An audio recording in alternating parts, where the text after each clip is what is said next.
Hey everyone, welcome back to the channel.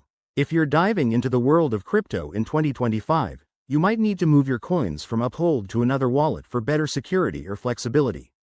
In this full guide, I'll walk you through the entire process step by step, so you can do it safely and efficiently. Let's get started. First things first, make sure you have your Uphold account set up and verified. Open the Uphold app or website and log in with your credentials. Once you're in, navigate to your dashboard where you can see all your assets.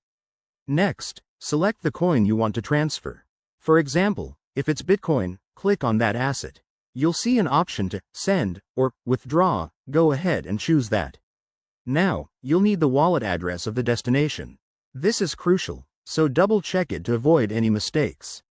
You can get this from your external wallet app or exchange. Enter the wallet address in the designated field, then specify the amount you want to send.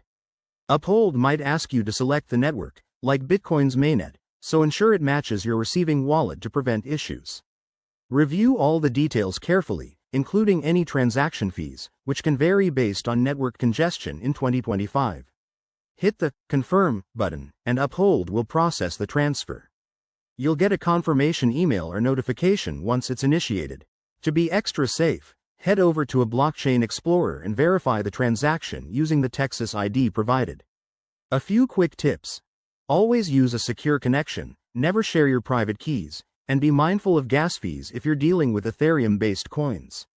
If something goes wrong, Uphold's support is usually helpful, but prevention is key. And there you have it. That's how you transfer coins from Uphold to another wallet in 2025. It's straightforward once you know the steps, and you'll be managing your crypto like a pro. If this helped, smash that like button, subscribe for more guides, and drop a comment below if you have questions. Thanks for watching, and I'll see you in the next video.